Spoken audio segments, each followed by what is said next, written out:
Hello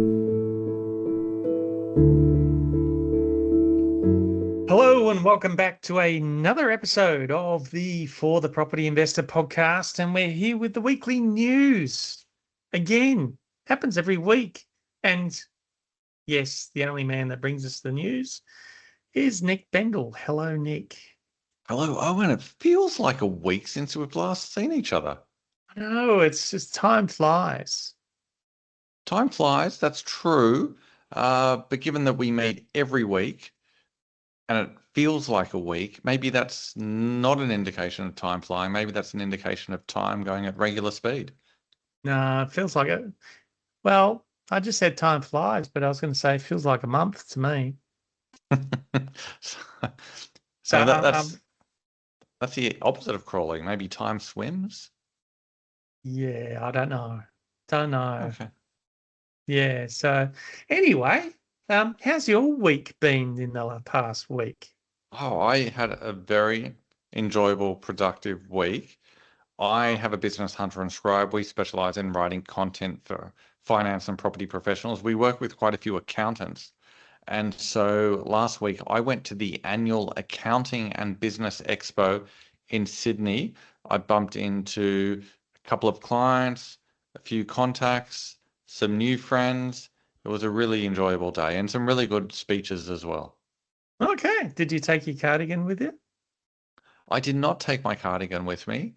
Uh, Maybe I should have. I wore my branded Hunter and Scribe shirt, which I really like because people look at it and they say, Hunter and Scribe, what's that? And I'm like, well, you asked. Oh, Now I okay. have to give you a sales pitch, not because I Well, want to, but because you maybe if you asked. want to, maybe if you want to fit in better next time, you'll get a branded Hunter and Scribe cardigan. Well, possibly, but I think you're underestimating just how hip accountants are in 2026. It's Oh, not really? 1986 anymore, Owen. Accountants are quite hip these days. Yes. Well, and I can only do this because my father is a bit of an old accountant these days, but he has been an accountant for a very long time, his whole life pretty much. So yes, we always pick on him for wearing his cardigan, um, and burying money in biscuit tins in the backyard.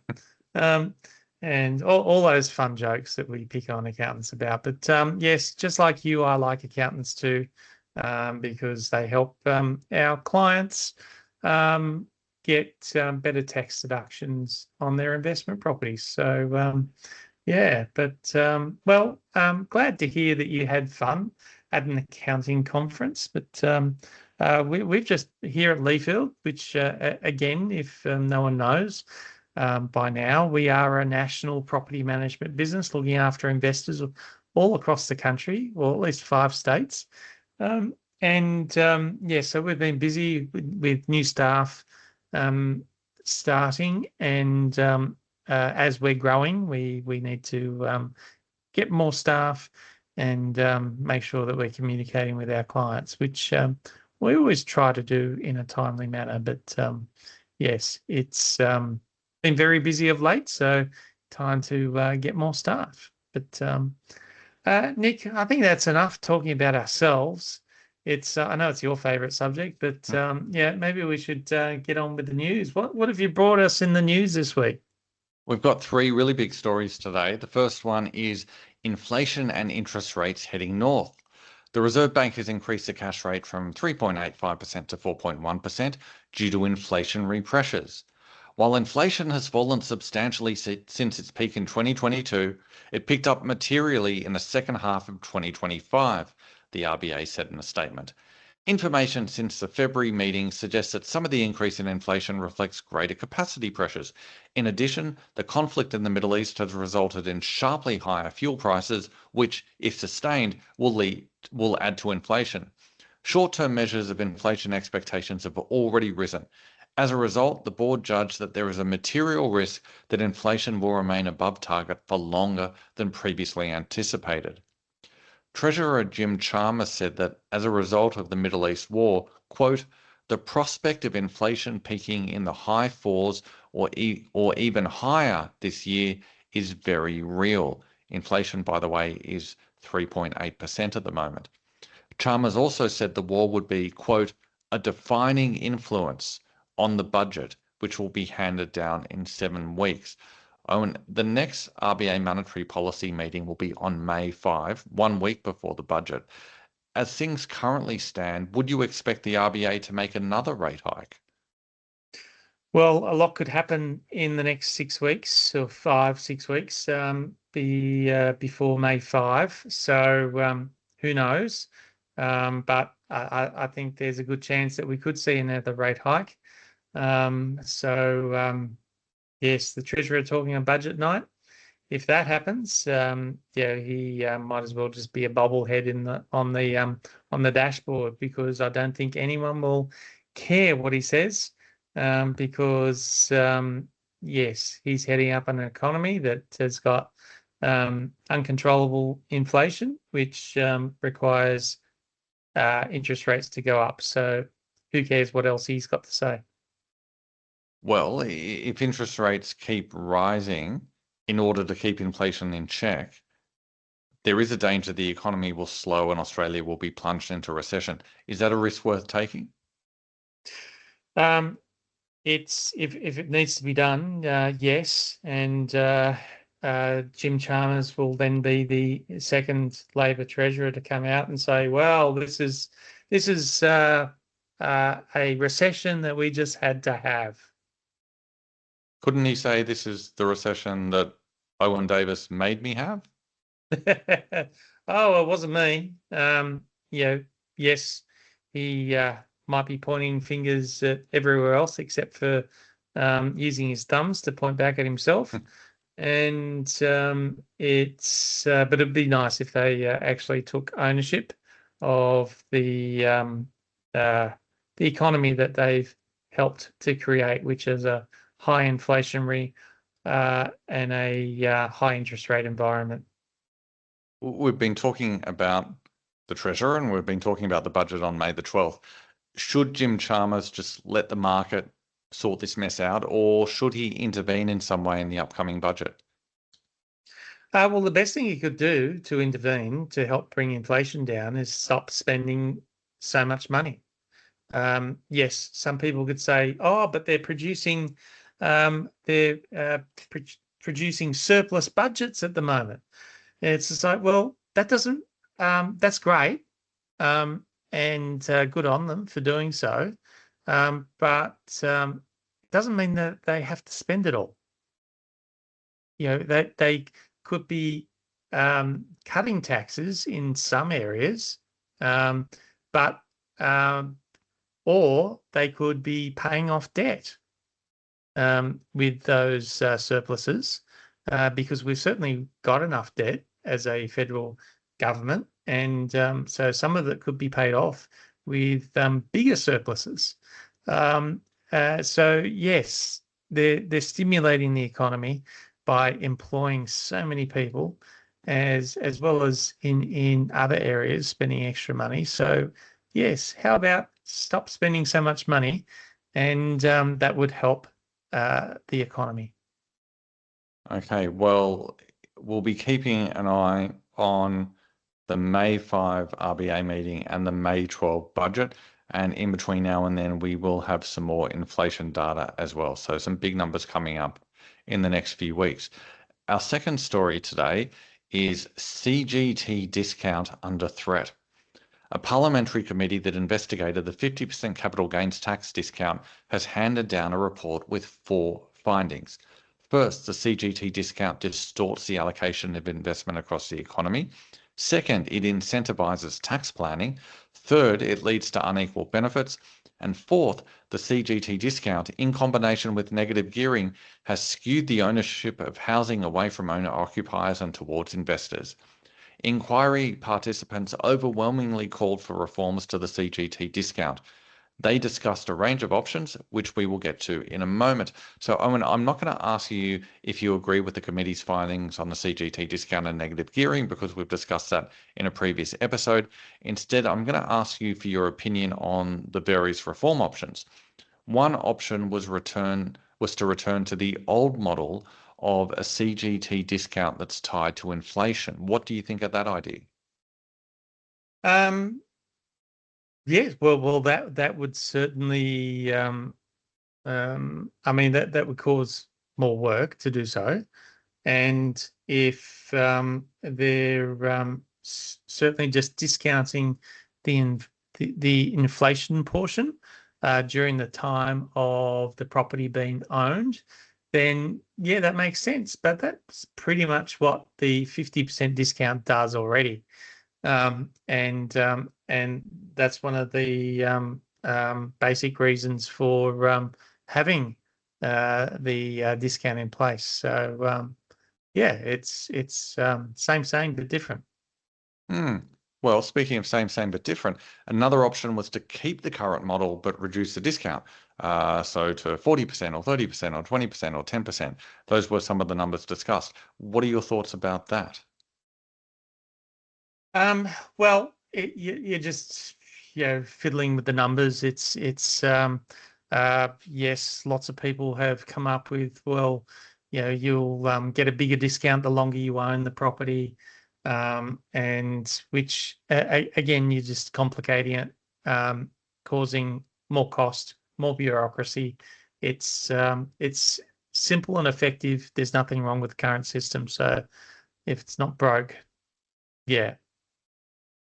Okay. Why are they trying to fix something that's not broken? Well, if you like simple, you are going to love the next idea.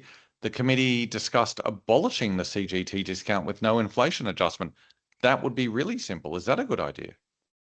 Yeah, well, that's pretty simple, but yeah, again, that would then put us as the worst country in the world for certainly in the Western world for capital gains tax, um, and yeah, providing no real incentive for people to invest in their own future.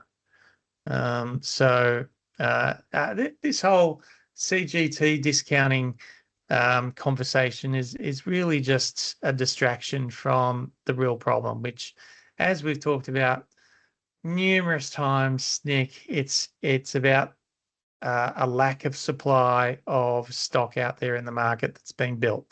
You have more stock, then prices will go down. It's supply and demand. We've seen it in action in the last 2 or 3 weeks with fuel prices. It's Mm. it's simple. There's this lack of supply, or more so a possible future lack of supply. So demand has gone up, so prices go up. It's that simple. Why people so fixated on fiddling with the taxes that relate to investors, and thinking that will solve the housing crisis? It'll do nothing of the sort. I'm going to run another option by you. This is the fourth of 5 options I'm going to run by you. The committee also discussed the idea of banning trusts from receiving a CGT discount. Good idea or bad idea? It's getting to semantics now, Nick. It's just like they're just throwing options out. Yeah, did these people actually understand what capital gains was before they started doing this? It's you had people running these committees that yeah, they probably never had a proper job in their life, and so and certainly never had a business, more than likely, where they had to actually employ people, because apparently that's what the government is supposed to do, just employ everyone in the country. So yeah, it's yeah, ban trusts from receiving a CGT discount. Well, okay, yeah, it wouldn't make any difference in improving housing affordability, because that's what the goal is here. So yeah, it's not worth even going into the conversation with them. Sorry, Nick. Well, final one. What do you Yes. think of What's the the final? idea? What do you think of the idea of giving different CGT discounts based on whether the property is new or established? Yeah, that's probably the only smart idea that's come out of this so far that I've heard. Yes, because you would want to give a bigger discount for people buying brand new properties, to encourage them to buy more brand new properties. Because at the moment, there's not enough brand new properties, so we need more demand for people who want to buy them. So yeah, that's probably the best idea I've heard so far. Well, on that cheery note, let's move on to our final story. More first home buyers using high LVR loans. Saving a 20% deposit has long been one of the biggest barriers to home ownership. New lending data suggests more buyers are finding a way around it. The share of new owner-occupier home loans with a 5% deposit jumped 63% between the September and December quarters. Why the big increase? Well, in October, the federal government expanded its 5% deposit scheme. Real Estate Institute of Australia President Jacob Kane said the 5% deposit scheme had helped more people enter the market. However, the consequence has been that many new buyers have been able to commit to larger loans under the scheme, which has increased the proportion of household income required to service a mortgage, he said. So, Owen, should we celebrate the fact that more people are buying properties with high LVR loans, or should we be concerned?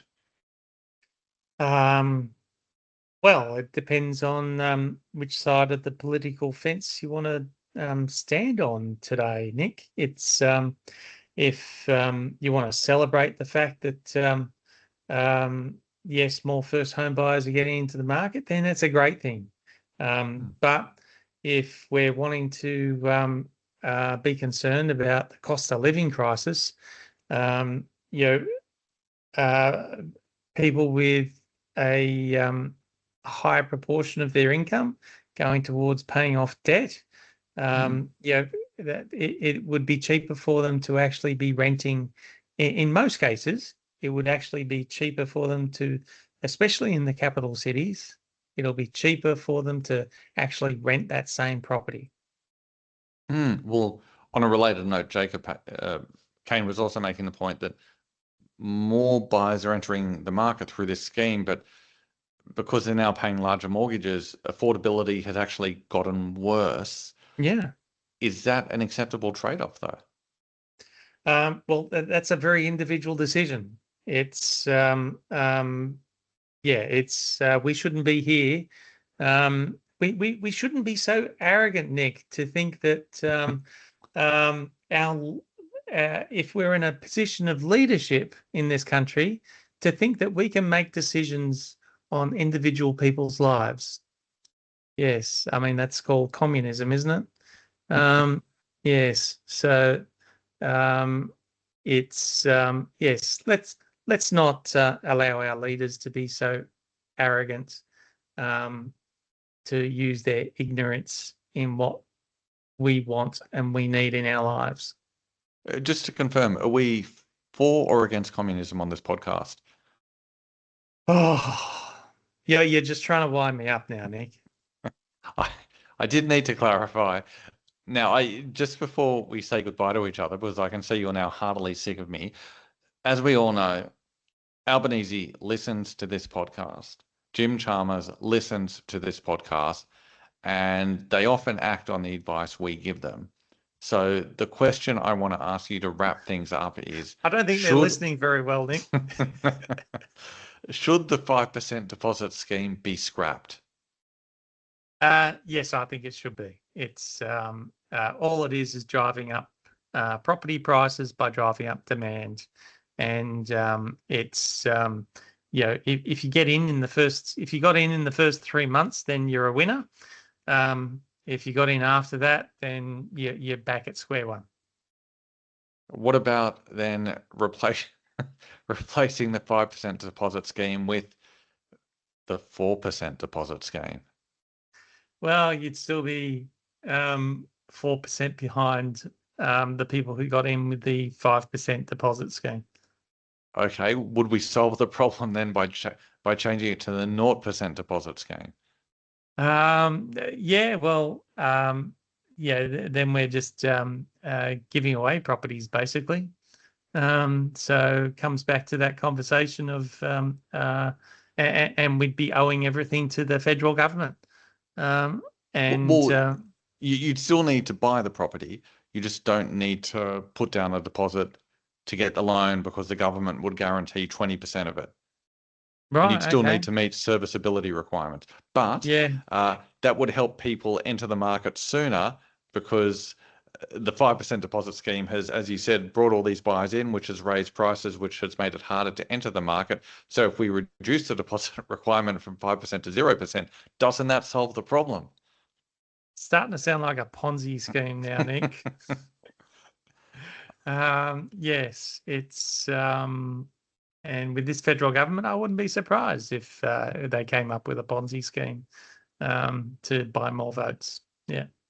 Okay, well, you heard it here first. If on May 12th in the federal budget, if the government introduces a 0% deposit scheme and you're wondering where they got that madcap idea, it was on the For the Property Investor podcast. You are welcome, Australia. There you go. All right. Well, yeah. Thanks, Nick. We will wait for the May 12 budget and find out. Thank you, Owen. Have a great week. Thanks, Nick. And yes, we'll see everyone next week for the weekly news. See ya.